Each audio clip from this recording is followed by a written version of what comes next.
जिसने भी बोला है यहाँ कल, दिन गया उसका टल। जिसने भी बोला है परसों, बीत गए उसके बरसों।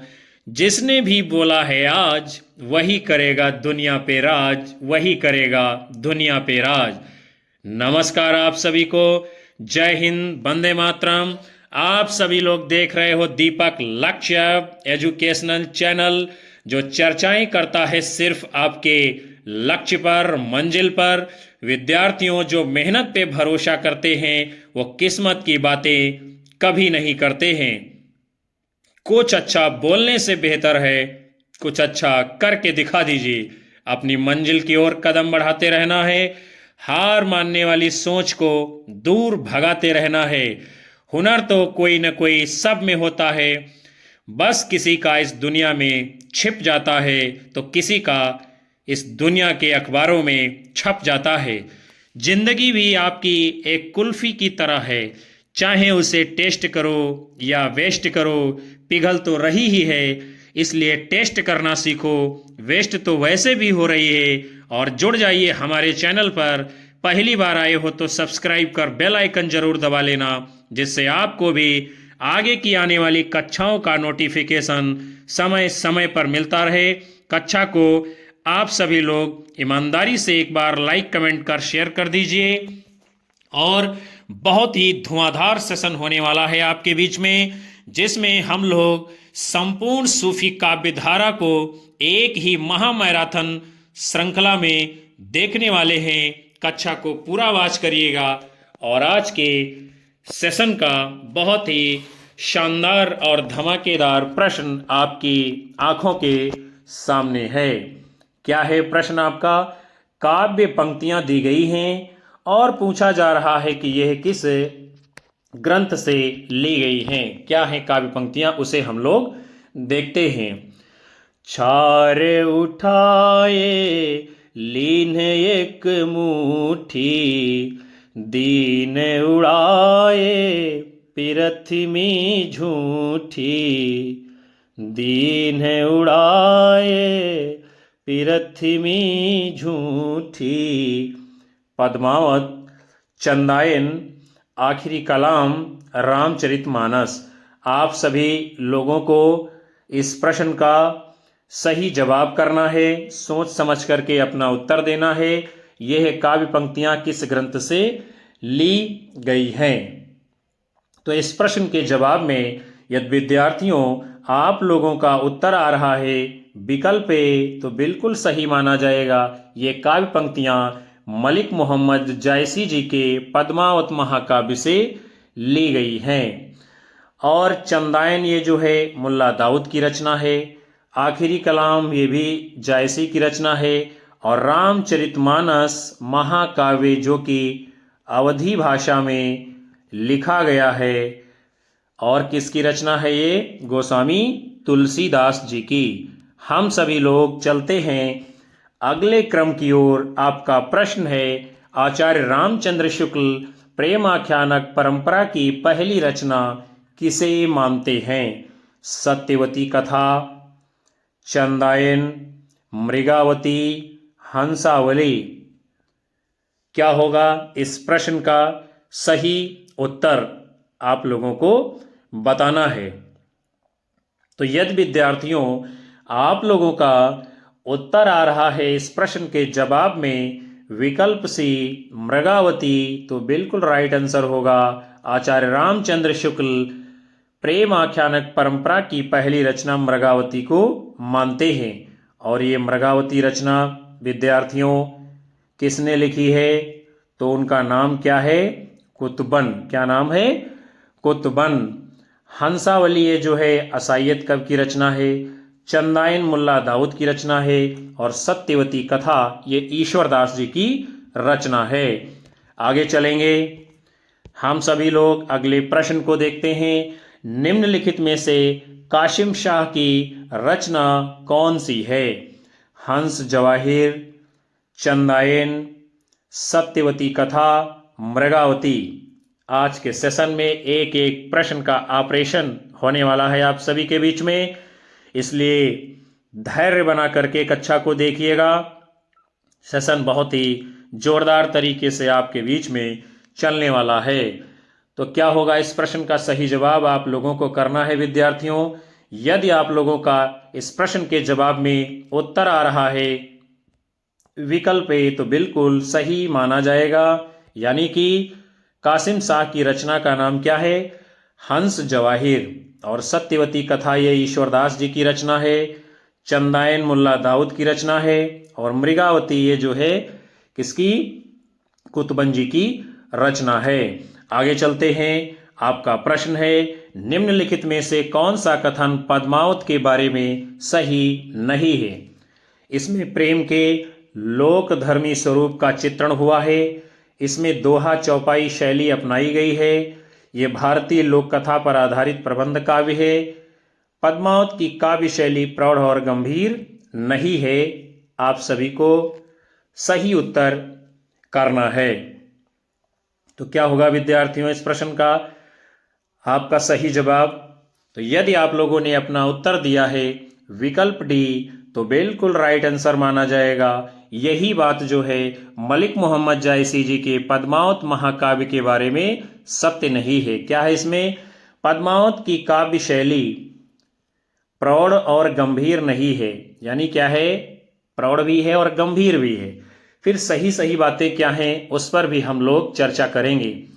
इसमें प्रेम के लोकधर्मी स्वरूप का चित्रण हुआ है, ये बात बिल्कुल सही है। और इसमें दोहा चौपाई शैली को अपनाया गया है, बिल्कुल सत्य है। और ये जो प्रबंध काव्य है यानी क्या है, भारतीय लोक कथा पर आधारित है। चलते हैं हम सभी लोग अगले क्रम की ओर। आपका प्रश्न है, भक्तिकालीन किस काव्यधारा में परमात्मा को स्त्री तथा आत्मा को पुरुष के रूप में चित्रित किया गया है? राम भक्ति काव्यधारा, सूफी काव्यधारा, कृष्ण भक्ति काव्यधारा, ज्ञानाश्रयी काव्यधारा। सही उत्तर आप लोगों को करना है। क्या होगा? तो यदि विद्यार्थियों आप लोगों का उत्तर इस प्रश्न के जवाब में आ रहा है विकल्प बी, तो बिल्कुल राइट आंसर माना जाएगा। यानी क्या है, सूफी काव्यधारा में परमात्मा को स्त्री और आत्मा को पुरुष के रूप में चित्रित किया गया है। आगे बढ़ते हैं। फिर आपका अगला प्रश्न है, क्या है, काव्य पंक्तियां दी गई हैं और पूछा जा रहा है कि ये काव्य पंक्तियां किस बोली में हैं। क्या है पंक्तियां, उसे हम लोग देखते हैं। हिंदू मग पर पावो न राख्यो, का बहुतई जो हिंदी भाख्यो। हिंदू मग पर पावो न राख्यो, का बहुतई जो हिंदी भाख्यो। यानी क्या है, यद्यपि मैं बहुत ज़्यादा हिंदी भाषा को बोलने का काम करता हूँ, फिर भी मैं हिंदू मार्ग का अनुसरण नहीं कर रहा हूँ। ब्रज, भोजपुरी, अवधी, बुंदेली, आप सभी लोगों को सही उत्तर करना है इस प्रश्न का। क्या होगा? तो यदि आप लोगों का उत्तर आ रहा है विकल्प सी, तो बिल्कुल सही जवाब माना जाएगा। ये काव्य पंक्तियाँ अवधी बोली की हैं और जो है किसने लिखा है, तो वो हैं आपके नूर मोहम्मद जी की ये जो है काव्य पंक्तियां हैं। अगले क्रम की ओर बढ़ते हैं। फिर आपका प्रश्न है, प्रेम मार्गी कवि नहीं हैं सूरदास जी, मलिक मोहम्मद जायसी जी, मुल्ला दाऊद जी, मंझन जी। आप सभी लोगों को अपना सही उत्तर इस प्रश्न के जवाब में करना है। आपका समय शुरू हो रहा है। क्या होगा इस प्रश्न का सही जवाब? आप सभी लोगों को फटाफट से सोच समझ करके देना है। तो विद्यार्थियों, यदि आप सभी का उत्तर आ रहा है क्या विकल्प ए, तो बिल्कुल राइट आंसर माना जाएगा। यानी सूरदास ये प्रेम मार्गी कवि नहीं हैं। ये किस प्रकार के हैं? आपके कृष्ण भक्ति काव्यधारा के कवि। बाकी मलिक मोहम्मद जायसी, मुल्ला दाऊद, मंझन, ये तीनों लोग प्रेम मार्गी शाखा के कवि हैं। हम चलते हैं अगले क्रम की ओर। आपका प्रश्न है, चंदायन के रचयिता कौन है? आप सभी लोगों को बताना है। मलिक मोहम्मद जायसी, कुतुबन, मंझन, मुल्ला दाऊद। सही उत्तर आप लोगों को देना है इस प्रश्न के जवाब में। चंदायन के रचयिता कौन है? तो यदि आप लोगों का उत्तर आ रहा है विकल्प डी, तो बिल्कुल सही आंसर माना जाएगा। किसकी रचना है चंदायन? मुल्ला दाऊद जी की। आगे बढ़ते हैं। फिर आपका प्रश्न है, पद्मावत है क्या है? एक त्रासदी, मुक्तक काव्य, गेय काव्य, आत्म वक्तव्य। क्या होगा इस प्रश्न का उत्तर विद्यार्थियों? तो यदि आप सभी ने इस प्रश्न के जवाब में अपना उत्तर चयन किया है विकल्प ए, तो बिल्कुल राइट माना जाएगा। पद्मावत को एक त्रासदी किस विद्वान ने माना है? तो वो हैं आपके डॉक्टर नगेंद्र जी। कौन है? डॉक्टर नगेंद्र जी पद्मावत को एक त्रासदी कहते हैं। फिर जो है हम सभी लोग आगे बढ़ते हैं अगले क्रम में। आपका प्रश्न है, कहरानामा किसकी रचना है? मुल्ला दाऊद, सूरजदास, कुतुबन, जायसी। किसकी है रचना ये कहरानामा? आप सभी लोगों को फटाफट से बताना है। क्या होगा इस प्रश्न का सही जवाब? किसकी रचना है कहरानामा? तो यदि आप लोगों का उत्तर आया है विकल्प डी, तो बिल्कुल सही होगा। पद्मावत, अखरावट, आखिरी कलाम, कहरानामा, मसलानामा, ये सभी रचनाएं मलिक मोहम्मद जायसी जी की हैं। चलते हैं हम अगले प्रश्न की ओर। चित्रावली किसकी रचना है? उस्मान, शेख नबी, कासिम शाह, नूर मोहम्मद। किसने लिखा है इस रचना को? आप लोग यदि उत्तर दिए हैं विकल्प ए, तो बिल्कुल सही होगा। चित्रावली रचना किसकी है? उस्मान कवि की। अगले क्रम की ओर बढ़ते हैं विद्यार्थियों। आपका प्रश्न है, पद्मावत की विधा है प्रबंध काव्य, खंड काव्य, मुक्तक काव्य, सभी। आप सभी का समय शुरू हो रहा है। उत्तर करना है अपना सोच समझ करके। पद्मावत की विधा क्या है? तो यदि आपने अपना उत्तर चुना है विकल्प ए, प्रबंध काव्य, तो बिल्कुल राइट आंसर होगा। पद्मावत की विधा क्या है? प्रबंध काव्य। आगे बढ़ते हैं। आपका प्रश्न है, निम्नलिखित में से ज्ञानदीप का रचनाकार कौन है? उस्मान, कासिम शाह, नूर मोहम्मद, शेख नबी। किसकी रचना है ये ज्ञानदीप? आप लोगों को अपना सही उत्तर करना है। तो यदि आपने चयन किया है विकल्प डी, तो राइट माना जाएगा। ज्ञानदीप जो है ये शेख नबी जी की रचना है। अगले क्रम की ओर चलते हैं। मधुमालती के रचनाकार कौन हैं? मंझन, कुतुबन, जायसी, मुल्ला दाऊद। क्या होगा इस प्रश्न का राइट आंसर? आप सभी लोग अपना उत्तर कीजिए। तो यदि इस प्रश्न के जवाब में विद्यार्थियों आपका उत्तर आ रहा है विकल्प ए, तो बिल्कुल सही होगा। यानी मधुमालती के रचनाकार कौन है? मंझन जी। आगे बढ़ते हैं। फिर आपका अगला प्रश्न है, अखरावट काव्य कृति के रचयिता कौन है? मलिक मोहम्मद जायसी, कुतुबन, मंझन, उस्मान। किसकी रचना है अखरावट? आप सभी को बताना है। आप लोगों में से यदि कोई पहली बार आया है हमारे चैनल के ऊपर, तो सब्सक्राइब जरूर कर लेना, बेल आइकन दबा लेना, जिससे आपको भी ऐसी ही शानदार कक्षाएं समय समय पर मिलती रहें। तो इस प्रश्न के जवाब में यदि आप लोगों का उत्तर आ रहा है विकल्प ए, तो बिल्कुल सही माना जाएगा। अखरावट ये काव्य कृति किसकी है? मलिक मोहम्मद जायसी जी की। आगे बढ़ते हैं। फिर आपका प्रश्न है, भक्तिकालीन सूफी काव्यधारा की विशेषताओं के संदर्भ में एक विशेषता गलत है, उसे आपको पहचान करनी है। इस काव्यधारा के सभी कवि मुसलमान तथा विदेशी थे। इस काव्यधारा के सभी कवियों ने हिंदू प्रेमी प्रेमिकाओं की प्रेम कथा का काव्यात्मक चित्रण प्रस्तुत किया है। इस काव्यधारा के कवियों ने अवधी और राजस्थानी में रचनाएं की हैं। इस काव्यधारा के कवियों ने सिर्फ प्रबंध काव्य ही लिखे हैं। बहुत ही अच्छा सा ये प्रश्न है, आपके सम्मुख आया है, आप सभी को बताना है।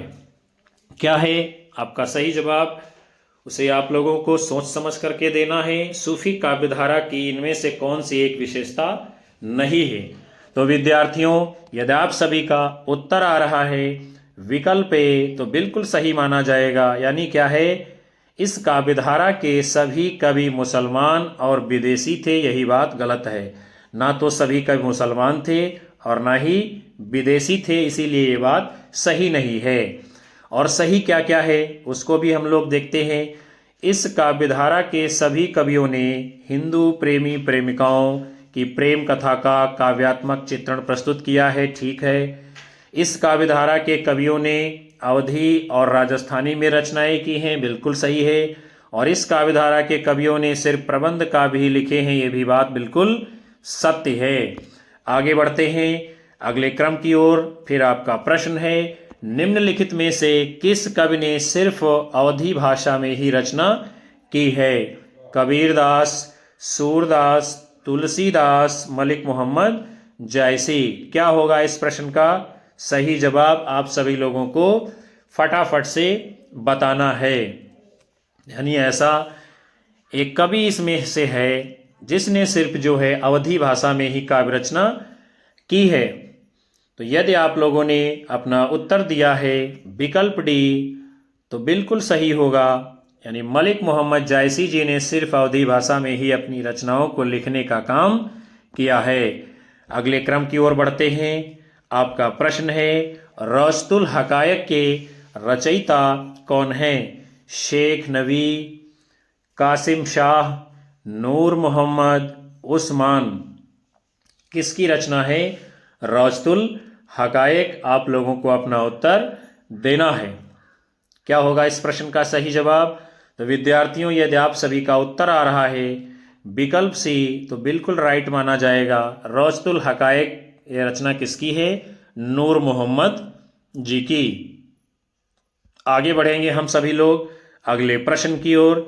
क्या है, हिंदी भाषा में रचना करने पर किस सूफी कवि को मुसलमानों का उपालंब सुनने को मिला था? उपालंब मतलब शिकायतें। मलिक मोहम्मद जायसी, उस्मान, शेख नबी, नूर मोहम्मद। क्या होगा इस प्रश्न का राइट आंसर? आप सभी लोगों को करना है। यानी इनमें से कौन सा ऐसा कवि है जिसको मुसलमानों का उपालंब सुनने को मिला था? तो आप लोगों का यदि उत्तर आ रहा है नूर मोहम्मद विकल्प डी, तो बिल्कुल राइट आंसर माना जाएगा। और जिसके जवाब में नूर मोहम्मद जी ने लिखा था, हिंदू मग पर पाँव न राख्यो, काजो बहुतय हिंदी भाख्यो। यद्यपि मैं बहुत हिंदी का प्रयोग करता हूँ, फिर भी क्या है, मैं हिंदुओं के मार्ग का अनुसरण बिल्कुल भी नहीं कर रहा हूँ। आगे बढ़ेंगे अगले क्रम की ओर। आपका प्रश्न है, क्या है, पहले सुमेलित करना है और फिर कूट के अनुसार अपना उत्तर आगे देना है। यानी एक तरफ है रचनाएं और दूसरी तरफ है उनका रचना काल। तो चंदायन 1379 ईस्वी बिल्कुल सही है। मृगावती 1503 ईस्वी बिल्कुल सही है। मधुमालती 1545 ईस्वी बिल्कुल सही है। और पद्मावत 1540 ईस्वी बिल्कुल सही है। यानी 1 2 3 4, यदि विकल्प बी आपका उत्तर आ रहा है कूट के रूप में, तो राइट आंसर आप सभी का माना जाएगा। और चंदायन ये मुल्ला दाऊद की रचना है। मृगावती ये जो है कुतुबन की रचना है। मधुमालती मंझन की रचना है। और पद्मावत ये जो है मलिक मोहम्मद जायसी जी का महाकाव्य है। आगे बढ़ते हैं फिर हम सभी लोग अगले क्रम की ओर। आपका प्रश्न है, निम्नलिखित कवियों में से किसने प्रेम आख्यानक काव्य की रचना नहीं की है? मुल्ला दाऊद, मलिक मोहम्मद जायसी, उस्मान, अब्दुल कादिर। क्या होगा इस प्रश्न का सही जवाब? आप सभी लोगों को फटाफट से बताना है। तो विद्यार्थियों, इस प्रश्न के जवाब में यदि आप सभी का उत्तर आ रहा है विकल्प डी, तो बिल्कुल राइट आंसर होगा। यानी अब्दुल कादिर जो है ये प्रेम आख्यानक रचने वाले कवियों में नहीं आते हैं। बाकी मुल्ला दाऊद, उस्मान, मलिक मोहम्मद जायसी ये तीनों लोग आते हैं। आगे बढ़ेंगे फिर जो है आपका प्रश्न है, क्या है? पूछा जा रहा है निम्नलिखित काव्यांश में विरह की किस दशा का चित्रण किया गया है? क्या है काव्य पंक्तियां? यह तन जारों छार के कहों कि पवन उड़ाओ, मकुत ही मार्ग उड़ी परो, कंत धरे जहां पाओ। विकल्प हैं आपके अभिलाषा, उद्वेग, उन्माद, स्मृति। क्या होगा सही उत्तर? आप सभी लोगों को करना है। यानी इन काव्य पंक्तियों में विरह की किस दशा का चित्रण किया जा रहा है, और ये काव्य पंक्तियां किसकी हैं विद्यार्थियों? मलिक मोहम्मद जायसी जी की। और कहाँ से ली गई हैं? पद्मावत महाकाव्य से। और पद्मावत महाकाव्य लिखा कब गया है? 1540 में। और इन पंक्तियों में क्या बताया जा रहा है? ये है तन जारों छार के। जो नागमती है वो कहती है कि अपने शरीर को मैं जला करके राख कर दूं, और जिधर हवा चल रही है उधर ही मैं इसको उड़ा दूं, और ये राख जो है हवा के साथ में उस रास्ते पर जाकर के चली जाए जिस रास्ते से होकर के मेरे कंत प्रीतम जो है चलते हुए गए हैं। तो यदि आप लोगों का उत्तर आ रहा है विकल्प ए, तो बिल्कुल राइट आंसर माना जाएगा। इसमें अभिलाषा का चित्रण किया जा रहा है। आगे बढ़ेंगे हम सभी लोग अगले क्रम की ओर। आपका प्रश्न है, मोहिका हंस की को हरही किसने किससे कहा है? केशवदास ने अकबर से, तुलसीदास ने अकबर से, जायसी ने शेरशाह से, सूरदास ने वल्लभाचार्य से। क्या होगा इस प्रश्न का सही जवाब? आप सभी लोगों को बताना है। तो यदि आप लोगों का उत्तर आ रहा है विकल्प सी, तो बिल्कुल राइट आंसर माना जाएगा। ये काव्य पंक्तियां जायसी शेरशाह से कहते हैं। शेरशाह जिस समय मलिक मोहम्मद जायसी को अपने दरबार में बुलाता है, तो मलिक मोहम्मद जायसी जो है चेहरे से कुरूप हैं, काले हैं, कलूटे हैं और आंख से काने भी हैं, जिसके ऊपर शेरशाह खूब तेजी से ठहाके मार के हंसता है। और फिर मलिक मोहम्मद जायसी जी कहते हैं, मोहिका हंसिस की को हरही, यानी मुझ पर हंसते हो या मुझे बनाने वाले उस कुंभकार अर्थात भगवान के ऊपर हंसते हो। उसके बाद जो है शेरशाह को पश्चाताप होता है और वो जायसी जी से क्षमा याचना करता है। आगे बढ़ेंगे अगले प्रश्न को देखते हैं। अनलहक मैं ही ब्रह्मा हूं की घोषणा किसने की है? अनलहक का मतलब क्या है? मैं ही ब्रह्मा हूं। मलिक मोहम्मद जायसी, मंसूर, अमीर खुसरो, कबीर दास जी। क्या है सही उत्तर इस प्रश्न का? तो यदि आप लोगों ने चयन किया है विद्यार्थियों अपना उत्तर विकल्प बी, तो बिल्कुल सही माना जाएगा। यानी जो मंसूर है वो बताता है कि अनलहक अर्थात मैं ही ब्रह्म हूं, ऐसी घोषणा करता है। अगले क्रम की ओर बढ़ रहे हैं हम लोग। आपका प्रश्न है, कुतुबन के गुरु का क्या नाम है? सैयद अशरफ, दामो, मेहंदी बुरहान, शेख बुरहान। क्या है इस प्रश्न का सही उत्तर? आप सभी लोगों को फटाफट से बताना है। तो विद्यार्थियों, यदि आप सबने अपना उत्तर चुन करके दिया है विकल्प डी, तो बिल्कुल राइट आंसर माना जाएगा। कुतुबन के गुरु का नाम क्या है? शेख बुरहान। आगे बढ़ेंगे अगले क्रम की ओर। आपका प्रश्न है, सूफी कवियों का सबसे प्रिय अलंकार कौन सा है? वक्रोक्ति, समासोक्ति, अनुप्रास, श्लेष। बहुत ही शानदार ये प्रश्न है और आप सभी लोगों का जवाब भी बिल्कुल शानदार ही आना चाहिए। कक्षा को आप सभी लोग शेयर करते रहिए, लाइक करते रहिए, कमेंट करते रहिए, बराबर उत्तर देते रहिए और यदि आप लोगों में से कोई नया है तो चैनल को सब्सक्राइब जरूर कर लीजिएगा। इस प्रश्न के जवाब में विद्यार्थियों, यदि आप लोगों का उत्तर आ रहा है क्या विकल्प बी, तो बिल्कुल सही माना जाएगा। सूफी कवियों का सबसे प्रिय अलंकार कौन सा है? समासोक्ति।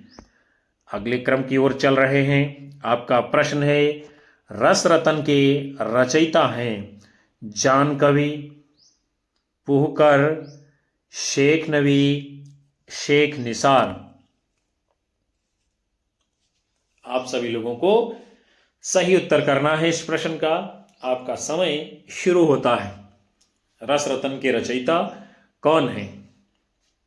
इस प्रश्न के जवाब में यदि आप उत्तर दे रहे हैं विकल्प बी, तो बिल्कुल सही माना जाएगा। रस रतन ये रचना किसकी है? पुहकर कवि की। आगे बढ़ेंगे। आप सभी का प्रश्न है, सूफी काव्य पद्धति का अंतिम ग्रंथ कौन सा है? उसे आप लोगों को बताना है। यूसुफ जुलेखा, पद्मावत, मृगावती, इंद्रावती। क्या है सूफी काव्य पद्धति का अंतिम ग्रंथ? उसे आप सभी को सोच समझ करके उत्तर के रूप में देना है। तो इस प्रश्न के जवाब में यदि आप लोगों का उत्तर आ रहा है इंद्रावती, तो बिल्कुल राइट आंसर माना जाएगा। सूफी काव्य पद्धति का अंतिम ग्रंथ कौन सा है? इंद्रावती। और ये इंद्रावती रचना किसकी है विद्यार्थियों? नूर मोहम्मद जी की। नूर मोहम्मद जी की। और आप सभी लोगों को कमेंट बॉक्स में बताना है कि मृगावती ये रचना किसकी है। पद्मावत महाकाव्य मलिक मोहम्मद जायसी का है। यूसुफ जुलेखा शेख निसार की रचना है। आप लोगों को बताना है कि मृगावती किसकी रचना है। आगे बढ़ते हैं। आपका अगला प्रश्न है, पद्मावत में रत्नसेन किसका प्रतीक है? मन, बुद्धि, अहंकार, हृदय। कौन है रत्नसेन का प्रतीक पद्मावत महाकाव्य में? आप लोगों को अपना उत्तर करना है। तो इस प्रश्न के जवाब में यदि आप सभी का उत्तर आ रहा है विकल्प ए, तो बिल्कुल सही माना जाएगा। राजा रत्नसेन ये मन का प्रतीक है। आगे बढ़ेंगे। फिर आपका प्रश्न है, मलिक मोहम्मद जायसी के प्रसिद्ध प्रबंध काव्य का क्या नाम है? मृगावती, पद्मावत, मधुमालती, परमाल रासो। क्या होगा इस प्रश्न का सही जवाब? आप लोगों को फटाफट से अपना उत्तर देना है। मलिक मोहम्मद जायसी के प्रसिद्ध प्रबंध काव्य का नाम क्या है? तो इस प्रश्न के जवाब में यदि आप लोगों का उत्तर आ रहा है क्या विकल्प बी, तो बिल्कुल राइट आंसर माना जाएगा। प्रबंध काव्य को महाकाव्य भी कहते हैं। और ये पद्मावत महाकाव्य कब लिखा गया है? 1540 ईस्वी में। मधुमालती ये जो है मंझन की रचना है। मृगावती ये कुतुबन जी की रचना है। और परमाल रासो ये जो है आदिकालीन जगनिक जी की रचना है। आगे बढ़ेंगे। फिर जो है आपका अगला प्रश्न है, सूफी काव्य परंपरा का एक ग्रंथ है इंद्रावती, इसके रचनाकार कौन हैं? मलिक मोहम्मद जायसी, कासिम शाह, मंझन, नूर मोहम्मद। किसकी रचना है इंद्रावती? आप लोगों को अपना उत्तर देना है। आप सभी का उत्तर आ गया होगा। यदि आपने अपना उत्तर सेलेक्ट किया है विकल्प डी, तो बिल्कुल राइट आंसर माना जाएगा। यानी सूफी काव्य परंपरा का जो ग्रंथ है इंद्रावती, वो किसकी रचना है? नूर मोहम्मद जी की। अगले क्रम की ओर बढ़ते हैं। आपका प्रश्न है, जायसी किस धारा के कवि हैं? ज्ञानमार्गी काव्य धारा, प्रेमाख्यानक काव्य धारा, नाथपंथी काव्य धारा, रासक काव्य धारा। क्या होगा इस प्रश्न का सही जवाब? आप लोगों को सोच समझ करके करना है। जायसी किस काव्य धारा के कवि हैं? आप सभी को पता है, इसलिए सही उत्तर आना चाहिए। तो यदि आप लोगों का उत्तर आ रहा है इस प्रश्न के जवाब में विकल्प बी, तो बिल्कुल राइट आंसर माना जाएगा। मलिक मोहम्मद जायसी ये जो है प्रेम आख्यानक काव्य धारा के कवि हैं। और कबीरदास जी ज्ञानमार्गी काव्य धारा के कवि हैं। गुरु गोरखनाथ, मत्स्येंद्रनाथ, ये लोग नाथपंथी काव्य धारा के कवि हैं। आगे बढ़ते हैं। फिर आपका प्रश्न है, इनमें से जायसी की कौन सी रचना नहीं है? आखिरी कलाम, अकरावट, पद्मावत, चित्रावली। कौन सी रचना जायसी की नहीं है? आप सभी को बताना है। क्या होगा इस प्रश्न का सही जवाब? तो विद्यार्थियों, यदि आप लोगों का उत्तर आ रहा है विकल्प डी, तो बिल्कुल राइट माना जाएगा। ये चित्रावली रचना जो है मलिक मोहम्मद जायसी की नहीं है। किसकी है ये? उस्मान कवि की। आगे बढ़ते हैं अगले क्रम की ओर। आपका प्रश्न है, पद्मावत को समासोक्ति किसने कहा है? गणपति चंद्र गुप्त जी, आचार्य रामचंद्र शुक्ल जी, माता प्रसाद गुप्त जी, राम कुमार वर्मा जी। क्या होगा इस प्रश्न का सही जवाब? आप लोगों को फटाफट से करना है। पद्मावत को समासोक्ति किसने कहा है? तो यदि आप लोगों ने अपना उत्तर सेलेक्ट किया है विकल्प बी, तो बिल्कुल राइट आंसर माना जाएगा। पद्मावत को समासोक्ति आचार्य रामचंद्र शुक्ल जी ने कहा है। और पद्मावत को एक त्रासदी किसने कहा है? विजय देवनारायण शाही जी ने। और पद्मावत को रूपक काव्य क्या कहा है? रूपक काव्य। रूपक काव्य किसने कहा है विद्यार्थियों? डॉक्टर नगेंद्र जी ने। क्या कहा है नगेंद्र जी ने? रूपक काव्य। और त्रासदी किसने माना है? विजय देवनारायण शाही जी ने। आगे बढ़ेंगे। फिर जो है अगले क्रम में आपका प्रश्न है, सूफी प्रेमाख्यानक रचनाओं की भाषा कौन सी है? अवधी, ब्रज, बुंदेली, खड़ी बोली। क्या होगा इस प्रश्न का सही जवाब? आप लोगों को फटाफट से करना है। सूफी प्रेमाख्यानक रचनाओं की भाषा कौन सी है? बहुत ही सीधा और सरल प्रश्न है और आपका उत्तर भी बिल्कुल सही आना चाहिए। तो आप लोगों ने यह चुना है अपना उत्तर विकल्प ए, तो बिल्कुल सही होगा। सूफी प्रेम आख्यानक रचनाओं की भाषा कैसी है? अवधी। आगे बढ़ते हैं अगले क्रम की ओर। आपका प्रश्न है, मलिक मोहम्मद जायसी को जायसी कहा जाता है क्यों? क्यों कहा जाता है? जायस गोत्र में पैदा हुए थे, जायस मत के मानने वाले थे, जायस नामक स्थान के निवासी थे, उपर्युक्त में से कोई नहीं। आप सभी लोगों को अपना सही उत्तर करना है सोच समझकर। मलिक मोहम्मद जायसी को जायसी क्यों कहा जाता है? तो विद्यार्थियों, यदि आप सबने अपना उत्तर दिया है विकल्प सी, तो बिल्कुल सही माना जाएगा। वो जायस नामक स्थान के निवासी थे, इसीलिए वो जायसी कहे जाते हैं। फिर अगले क्रम में आपका प्रश्न है, निम्नलिखित पात्रों को उनकी रचनाओं के साथ में सुमेलित करना है और फिर आपको कूट के अनुसार उत्तर देना है। एक सूची में है पात्र और दूसरी सूची में है रचनाएं। तो सबसे पहले कौन है? मैना है। तो मैना जो है किस रचना में है? वो है आपके चंदायन में। फिर आपका है ऋतुपर्ण, और ये ऋतुपर्ण किस में है? सत्यवती कथा में। फिर उसके बाद में है रुक्मिणी। रुक्मिणी किस में है? ये मृगावती में। फिर है राघव चेतन, और राघव चेतन ये किस में है? पद्मावत महाकाव्य में। मृगावती कुतुबन की रचना है। चंदायन मुल्ला दाऊद की रचना है। सत्यवती कथा ईश्वरदास की रचना है। पद्मावत महाकाव्य जो है मलिक मोहम्मद जायसी का है। और हंस जवाहिर ये कासिम शाह जी की रचना है।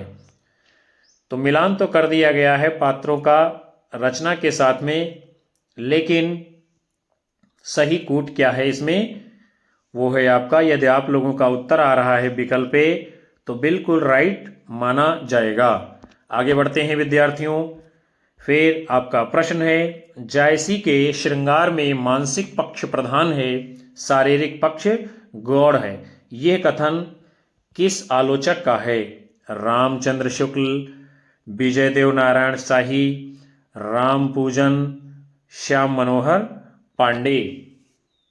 इस प्रश्न का सही उत्तर आप लोगों को फटाफट से देना है। क्या होगा विद्यार्थियों? आप सभी ने यदि अपना उत्तर चयन कर लिया है विकल्प ए, तो बिल्कुल सही जवाब आप सभी का होगा। रामचंद्र शुक्ल जी क्या कहते हैं कि जायसी के श्रृंगार में मानसिक पक्ष प्रधान है और शारीरिक पक्ष गौड़ है। आगे बढ़ते हैं हम सभी लोग। आपका अगला प्रश्न है, पद्मावत में पद्मिनी प्रतीक है, यानी किसकी प्रतीक है? साधक की, शैतान की, परम सत्ता की, प्रकृति की? अपना उत्तर करना है आप लोगों को। पद्मावत महाकाव्य जो कि मलिक मोहम्मद जायसी का है, उसमें पूछा जा रहा है जो पद्मिनी है अर्थात पद्मावती, वो किसकी प्रतीक है? तो यदि आप लोगों का उत्तर आ रहा है इस प्रश्न के जवाब में विकल्प सी, तो बिल्कुल सही होगा। जो पद्मिनी है वो परम सत्ता अर्थात ईश्वर की प्रतीक है। आगे बढ़ते हैं। फिर आपका प्रश्न है, साधना की 4 अवस्थाओं शरीयत, तरीकत, मारिफत और हकीकत का संबंध किससे है? ज्ञान मार्गी साधना से, सूफी साधना से, इस्लाम धर्म साधना से, रीत मुक्त काव्य से? क्या होगा इस प्रश्न का उत्तर? आप सभी लोगों को बताना है। जो साधना की 4 अवस्थाएं हैं शरीयत, तरीकत, मारिफत, हकीकत, इसका संबंध किस साधना से है? तो यदि आप सभी ने अपना उत्तर दिया है विकल्प बी, तो बिल्कुल सही होगा। यानी सूफी साधना की ये 4 अवस्थाएं हैं। और हमारे वहाँ हिंदी में क्या है, जिसको आचरण, उपासना, ये सब स्थान दिया जाता है, वैसे ही सूफी में शरीयत, तरीकत, मारिफत और हकीकत का स्थान है। आगे बढ़ते हैं। आपका अगला प्रश्न है, सूफी मत में वर्णित साधक की 4 अवस्थाओं शरीयत, तरीकत, मारिफत, हकीकत की भारतीय भक्ति मार्ग के साथ सही क्रम में संगत होगी। यदि अभी जो है आप सभी लोगों को ऊपर के अगले प्रश्न में हम बता ही रहे थे, और फटाक से अगला प्रश्न वही आ गया है।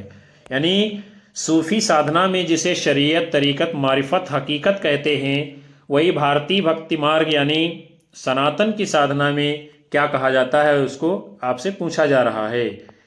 आचरण, उपासना, सिद्धावस्था, सत्यबोध। सत्यबोध, आचरण, उपासना, सिद्धावस्था। आचरण, उपासना, सत्यबोध, सिद्धावस्था। सत्यबोध, उपासना, आचरण, सिद्धा अवस्था। बहुत ही शानदार प्रश्न है। आप सभी को अपना उत्तर बताना है। तो इस प्रश्न के जवाब में विद्यार्थियों, यदि आप लोगों का उत्तर आ रहा है विकल्प सी, तो बिल्कुल सही माना जाएगा।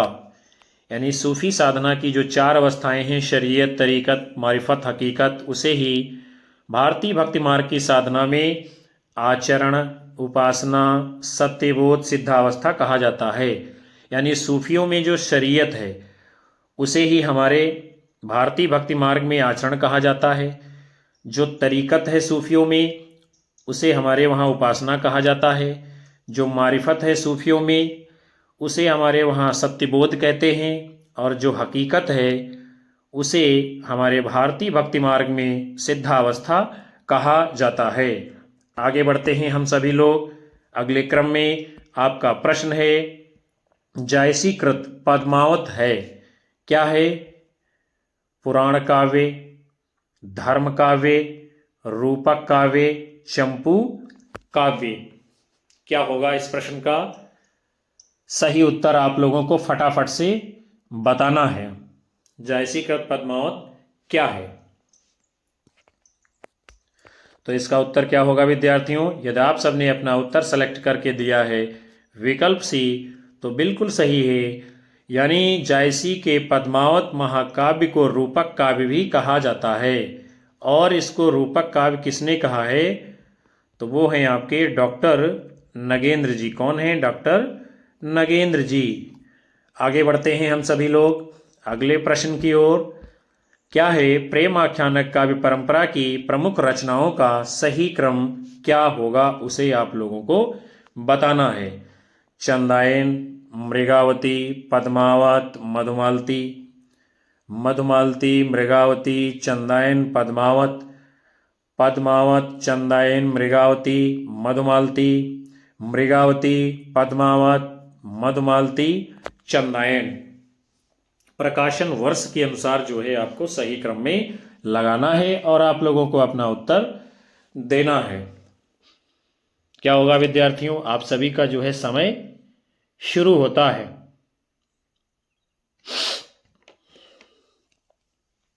तो विद्यार्थियों, यदि आप सबने अपना उत्तर सेलेक्ट किया है विकल्प ए, तो बिल्कुल सही माना जाएगा।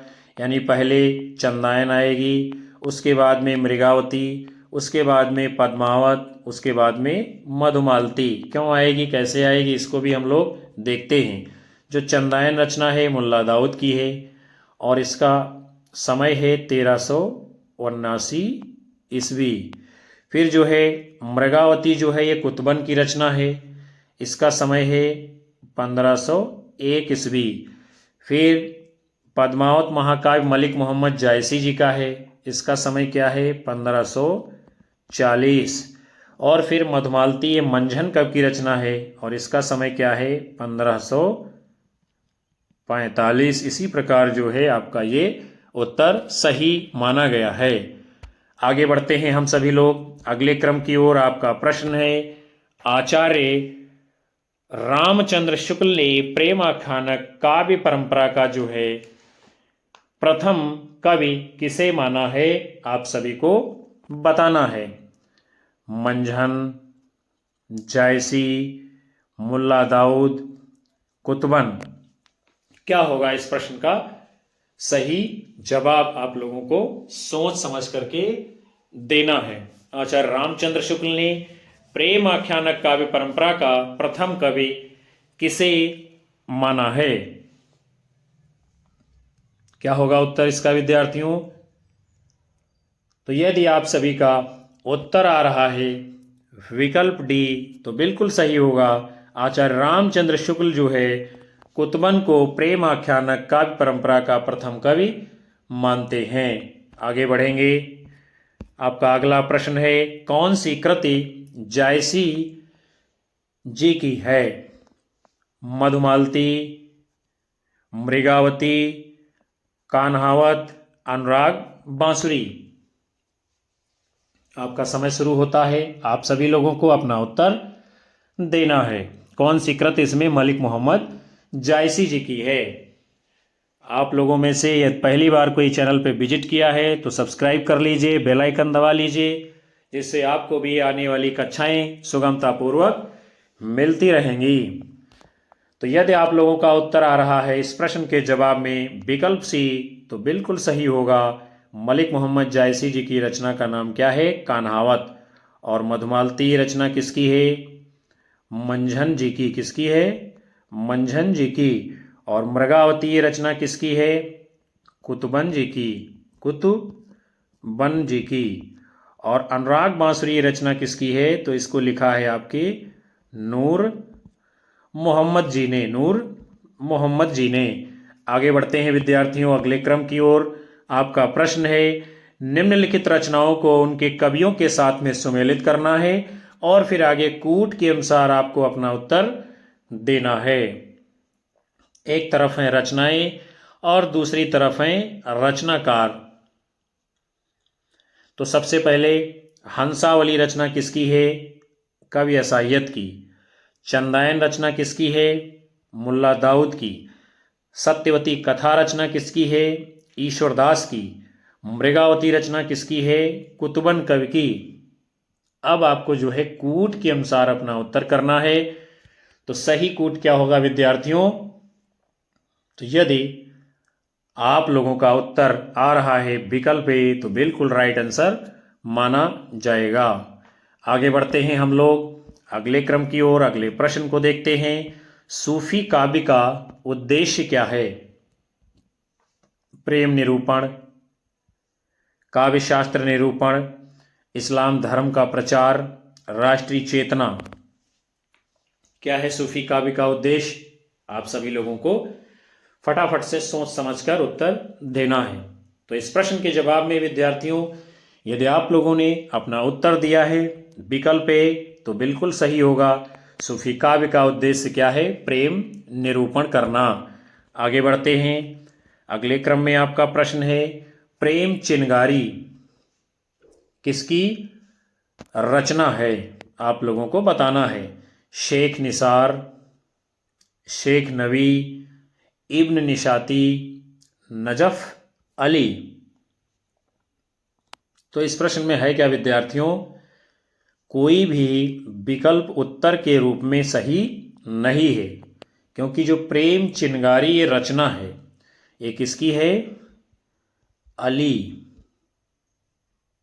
शाह जी की। किसकी है? अली शाह जी की, जो कि विकल्प में नहीं है। और आप जानकारी के लिए जानते चलिए प्रेम चिनगारी रचना किसकी है?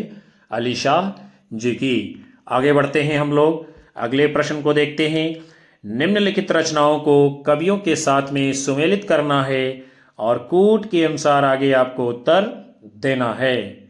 यानी एक तरफ हैं रचनाएं, दूसरी तरफ हैं उनके रचनाकार। तो सबसे पहले है मृगावती रचना, किसकी है? कुतुबन जी की। मधुमालती किसकी है रचना? मंझन जी की। चंदायन किसकी है? मुल्ला दाऊद जी की। और अखरावट किसकी है? मलिक मोहम्मद जायसी जी की। अब जो सही क्रम होगा कूट के रूप में विद्यार्थियों वो क्या होगा? तो यदि आप लोगों का उत्तर आ रहा है विकल्प सी तो बिल्कुल राइट जवाब आप लोगों का माना जाएगा, क्योंकि इसमें है क्या? एक आचार इधर है लगा और बी का जो है 5 ए लगा हुआ है और सी का 2 इधर है और डी का 1 इधर लगा है, इसीलिए आपका सही उत्तर होगा। आगे बढ़ेंगे अगले क्रम की ओर। आपका प्रश्न है, जायसी ने अपनी किस काव्यकृत में कयामत का चित्रण किया है? मसलानामा, अखरावट, आखिरी कलाम, कहरानामा। किस रचना में जायसी जी ने कयामत का चित्रण किया है? आप सभी लोगों को फटाफट से बताना है। तो इस प्रश्न के जवाब में यदि विद्यार्थियों आप लोगों का उत्तर आ रहा है विकल्प सी तो बिल्कुल सही होगा। यानी मलिक मोहम्मद जायसी जी ने अपनी रचना आखिरी कलाम में कयामत का वर्णन किया है। आगे बढ़ेंगे फिर जो है आपका प्रश्न है, हुजवेरी के अनुसार फना का अर्थ क्या है? जीवात्मा के शरीर का नाश, जीवात्मा का परमात्मा में विलय। फिर आगे के विकल्प देखते हैं, इसमें जो है विकल्प ही कट गए हैं विद्यार्थियों। तो इसमें जो क्या है हुजवेरी के अनुसार फना का अर्थ, तो इसकी अवस्था में जो बताया जाता है वो ये है कि जो जीव होता है जब अपने आप को ईश्वर के ऊपर पूर्णतया छोड़ देता है, न्यौछावर कर देता है, वही स्थिति जो है फना की मानी जाती है। फिर आप सभी का अगला प्रश्न है, सुजान कुमार किस सूफी प्रेमाख्यानक का नायक है? मधुमालती, चित्रावली, इंद्रावती, हंस जवाहिर। सुजान कुमार जो है किस सूफी प्रेमाख्यानक काव्य का नायक है? आप सभी लोगों को इसका उत्तर करना है। क्या होगा इस प्रश्न का सही जवाब? तो विद्यार्थियों, यदि आप लोगों का उत्तर आ रहा है विकल्प बी, तो बिल्कुल सही होगा। यानी जो सुजान कुमार है चित्रावली प्रेमाख्यानक का नायक है। आगे बढ़ेंगे, अगले प्रश्न को देखते हैं। इनमें से सूफी काव्यधारा का कवि कौन सा नहीं है, उसे आप लोगों को बताना है। मुल्ला दाऊद, जायसी, नाभादास, कुतुबन। क्या होगा इस प्रश्न का सही उत्तर? आप लोगों को सोच समझ करके करना है।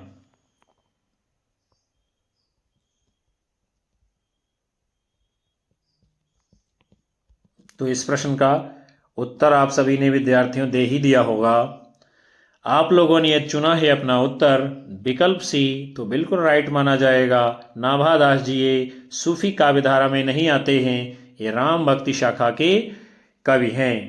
आगे बढ़ते हैं हम सभी लोग, अगले प्रश्न को देखेंगे। हिंदू मग पर पाँव न राख्यो, काजो बहुत हिंदी भाख्यो। यानी यद्यपि मैं बहुत हिंदी बोलता हूँ, लेकिन हिंदुओं के मग पर अपने पैर को अभी तक नहीं बढ़ाया हूँ। ये उक्ति किस रचना और रचनाकार से संबंधित है? नूर मोहम्मद इंद्रावती, उस्मान चित्रावली, नूर मोहम्मद अनुराग बांसुरी, कासिम शाह हंस जवाहिर। आप लोगों को अपना सही उत्तर करना है। ये काव्य पंक्ति किसकी है और किस रचना से ली गई है, ये आपसे पूछा जा रहा है।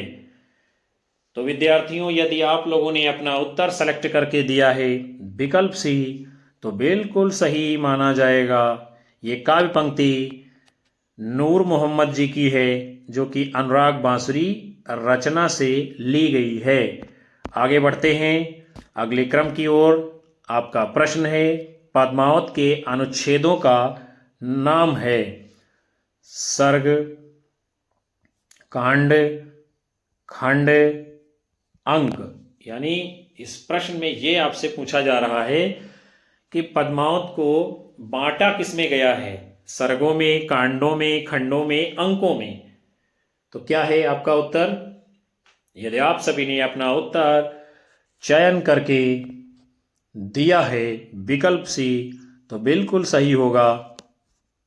पद्मावत महाकाव्य को जो है खंडों में विभाजित किया गया है। आगे बढ़ते हैं, फिर आपका अगला प्रश्न है, प्रेम आख्यानक काव्य परंपरा सूफी कवियों का यानी मुख्य दर्शन क्या है? तसव्वुफ, अहले हदीस, हनफी, अहमदिया।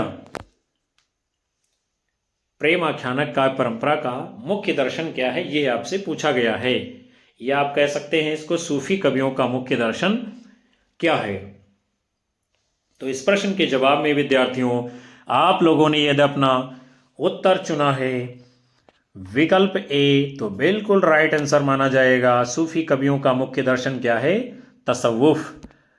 आगे बढ़ते हैं हम सभी लोग। आपका अगला प्रश्न है, सूफी प्रेमाख्यानक काव्य परंपरा में आराध्य को प्रायः किस रूप में देखा गया है? गुरु के रूप में, प्रेमी के रूप में, सखा के रूप में, प्रेमिका के रूप में। आपका समय शुरू हो गया है। उत्तर देने के लिए सोच समझ करके फटाफट से आपको सही उत्तर करना है। सूफी प्रेम आख्यानक काव्य परंपरा में आराध्य को यानी भगवान को किस रूप में देखा गया है, ये आपसे पूछा गया है। तो यदि आप लोग अपना उत्तर दे रहे हैं विकल्प डी, तो बिल्कुल सही होगा। सूफी काव्य परंपरा में आराध्य को प्रेमिका के रूप में चित्रित किया गया है। आगे चलते हैं, फिर आपका अगला प्रश्न है, किस कवि की रचनाओं में भावात्मक रहस्यवाद की अभिव्यक्ति सर्वाधिक हुई है? मलिक मोहम्मद जायसी, तुलसीदास, अग्रदास, माखनलाल चतुर्वेदी। आपका सही उत्तर आना चाहिए। इस प्रश्न के जवाब में विद्यार्थियों, यदि आप सभी ने अपना उत्तर चुना है विकल्प ए मलिक मोहम्मद जायसी, तो बिल्कुल राइट माना जाएगा। मलिक मोहम्मद जायसी की रचनाओं में भावात्मक रहस्यवाद की सर्वाधिक अभिव्यक्ति देखने को मिलती है। आगे बढ़ते हैं। आपका अगला प्रश्न है, निम्नलिखित में से कौन सी रचना मलिक मोहम्मद जायसी जी की नहीं है? अखरावट, आखिरी कलाम, पद्मावत, नागमती, विरह। क्या है सही उत्तर? आपका समय शुरू हो गया है उत्तर देने के लिए। तो विद्यार्थियों, यदि आप लोगों का इस प्रश्न के जवाब में उत्तर आ रहा है विकल्प डी, तो बिल्कुल सही माना जाएगा। नागमती विरह कोई भी रचना मलिक मोहम्मद जायसी जी की नहीं है। पद्मावत, अखरावट, आखिरी कलाम, चित्ररेखा, कहरनामा, मसलानामा, कान्हावत, ये तमाम सारी रचनाएं मलिक मोहम्मद जायसी की हैं, लेकिन नागमती विरह के नाम से कोई रचना नहीं है। पद्मावत महाकाव्य में नागमती विरह वर्णन का एक खंड आता है, उसमें इसका चित्रण किया गया, लेकिन वो कोई रचना का नाम जायसी जी की नहीं है। बढ़ते हैं हम लोग अगले प्रश्न की ओर। पद्मावत को सूफी काव्य मानने से इनकार करने वाले आलोचक इनमें से कौन हैं? रामचंद्र शुक्ल, हजारी प्रसाद द्विवेदी, विजय देव नारायण शाही, डॉक्टर नामवर सिंह। कौन है ऐसे आलोचक जो पद्मावत को सूफी काव्य नहीं मानते हैं? आप लोगों को अपना उत्तर करना है। प्रश्न ये बहुत महत्वपूर्ण है। तो यदि आप सभी का उत्तर आ रहा है इस प्रश्न के जवाब में विकल्प सी, तो बिल्कुल राइट आंसर माना जाएगा। विजय देव नारायण शाही जी पद्मावत को सूफी काव्य नहीं मानते हैं। इसको मानते ये क्या है?